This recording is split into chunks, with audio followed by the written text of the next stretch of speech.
Today we're going to talk about pulling film to the extreme.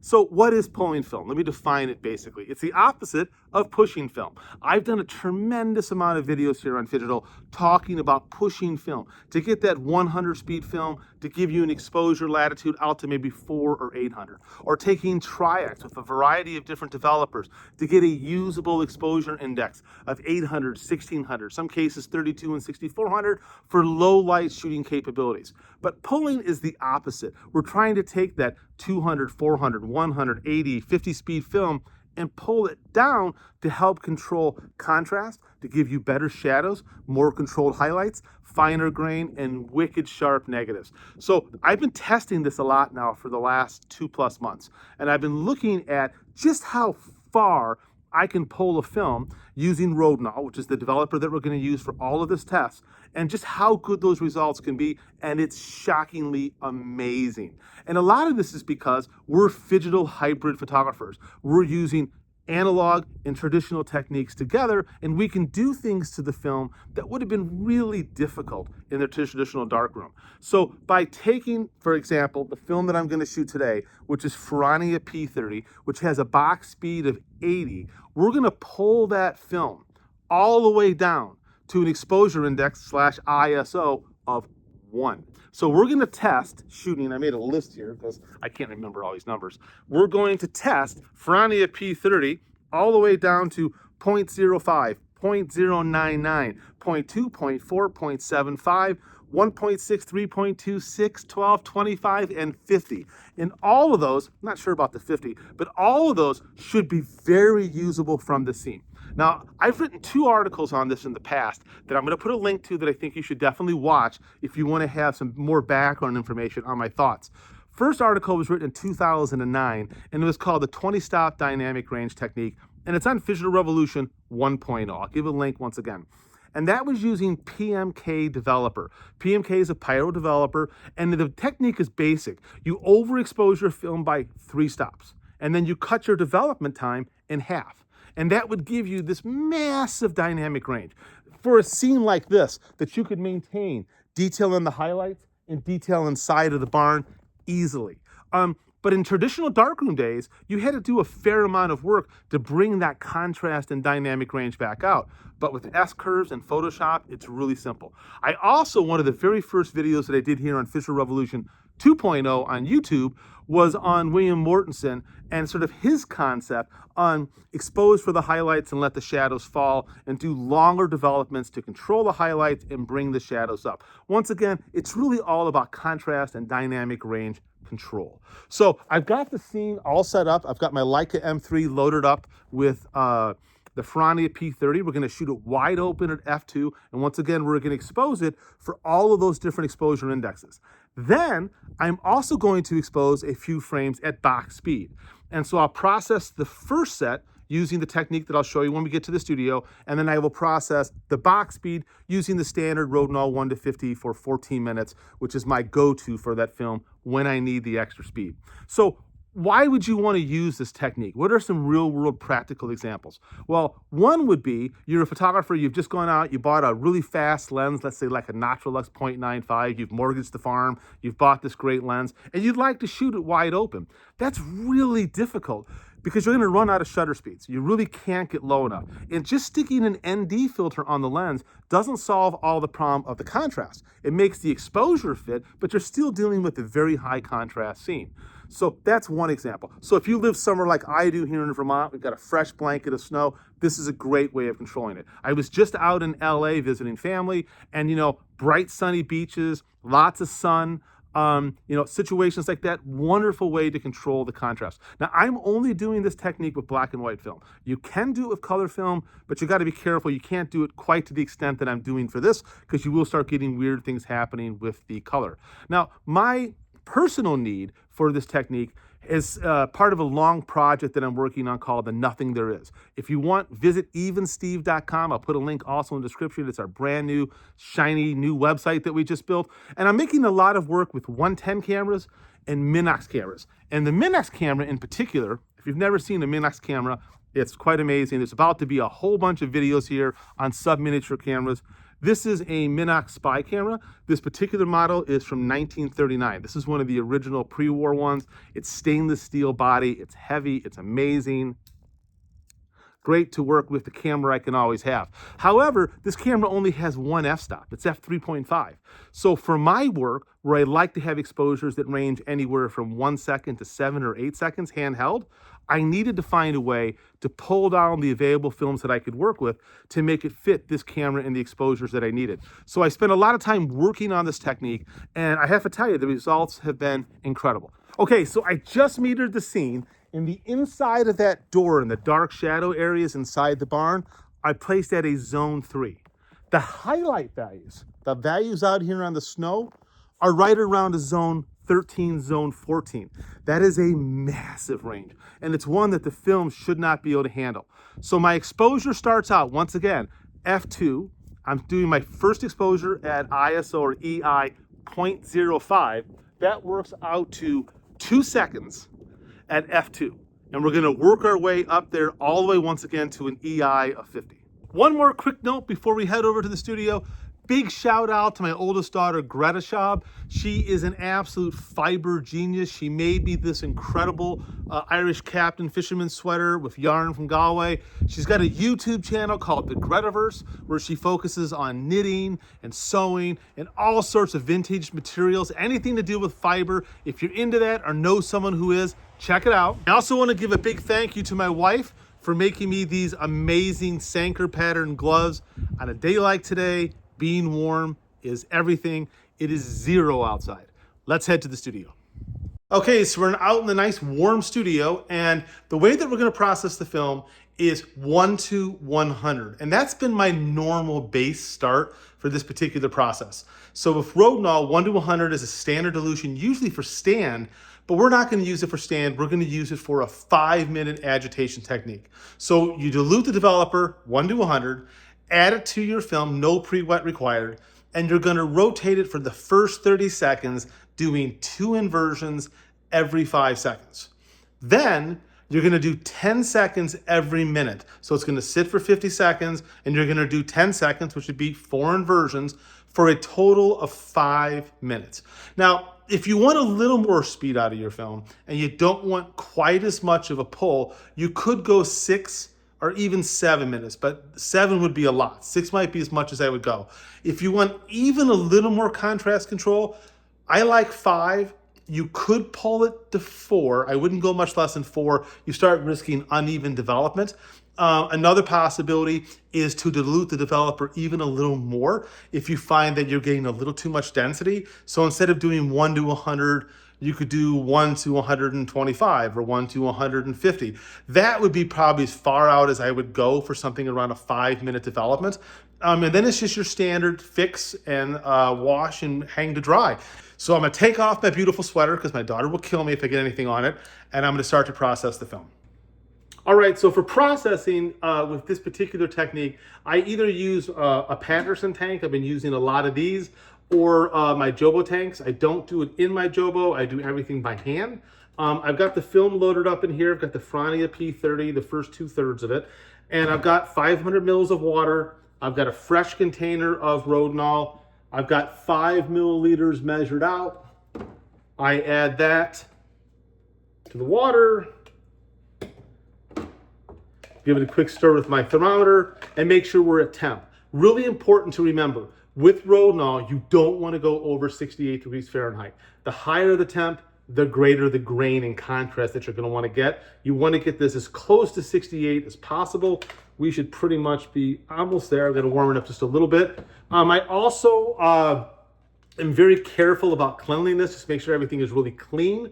And also the minimum quantity of Rodinal per roll is really important. Some people say you can use 3.5 mils per roll of 35. I think the people at ADOX says 7. I find that 5 mils per roll is about perfect. So in a tank like this, what I do is it has a minimum of, what is it? 135 roll takes 290 mils, but I actually add 500. It fills it up nicely. I think it helps with the inversion process a little bit. And the way that I do is I dump it in, I seal the lid, I tap it, and I twist and I turn about that speed. So that's 2 times in 5 seconds. I do that for the whole first 30 seconds. And then, as I said, we're gonna do 10 seconds every minute for that total of 5 minutes. So it sits for 50 seconds and I'll do 4 inversions in that 10 seconds. I dump it. I don't use a stop bath with Rodinal 1 to 100. I just do flowing water. I exchange it for about a minute. Then it's into fix, perma, photo flow, and hang and dry. So let's get processing. All right, you can see we're at exactly 20 degrees Celsius, 68 degrees Fahrenheit. So I'm pretty quick at the dumping of the liquid. I've got my timer set to 5 minutes. We're gonna dump. I put the lid on, lock it, tap it, start the timer. And then it's 1, 1. The secret is, and with Rodinal in particular, is not to over agitate. And also to make sure, once again, that temperature doesn't go over 68 degrees. If you're getting a lot of grain with Rodinal, it's usually a temperature or an agitate. You can see I'm just giving it a gentle twist as I do it. I'm watching the clock, timing it as perfect as I can. That's the first 30. I'm just gonna gently tap it. And then I'm gonna let it sit now for 50 seconds. And then I'll give it, once again, 4 inversions in the course of 10 seconds. And this just goes on for the entire first 5 minutes. At which point we are going to, once again, do stop, fix, perma, hang, and then dry. So the films that I've tested with this technique, again, are Fomapan 100, Delta 100, and the Ferrania P30. I suspect that FP4 would fall in the same way.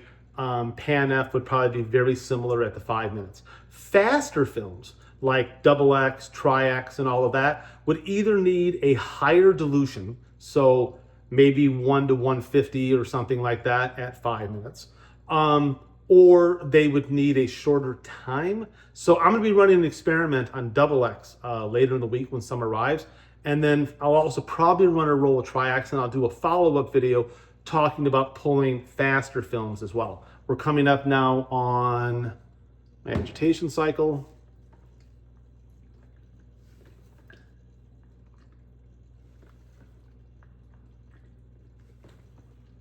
As I said, this for me was a real game changer and made it possible for me to use my Minox camera on a bright sunny day like this with available films. I love the fact that a lot of times when I shoot, I'll have 2 cameras, 2 Minox cameras loaded.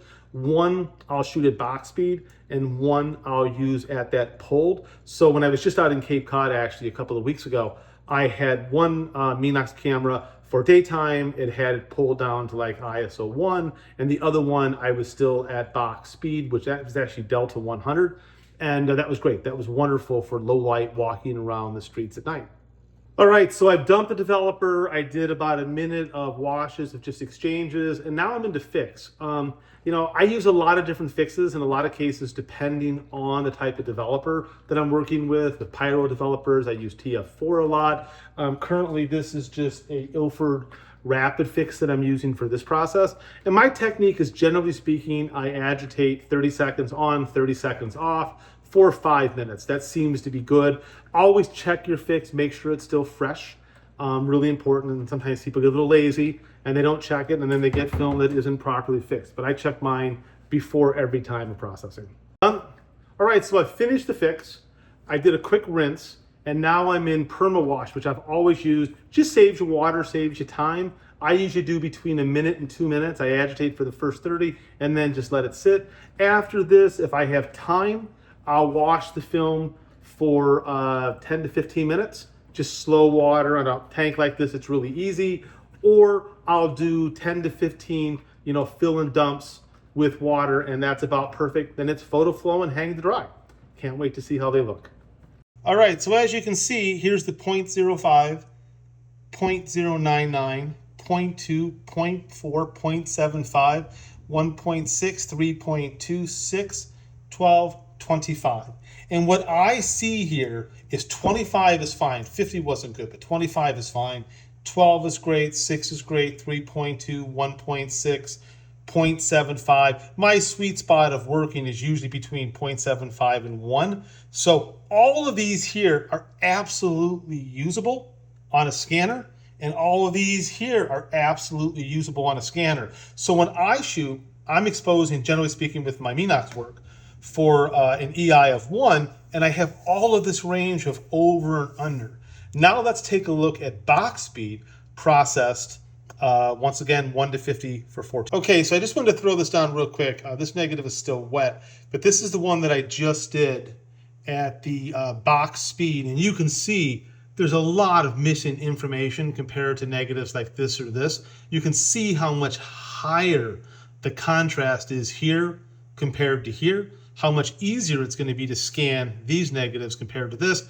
And apparently I need to send my Leica in for service because I'm noticing that I'm missing part of a frame off the edge of each one. Not sure what's up with that. I'll have to shoot another test roll, but that's okay. I'll scan this area right here and we can compare it to like, say an ASA 1 and look at it side by side.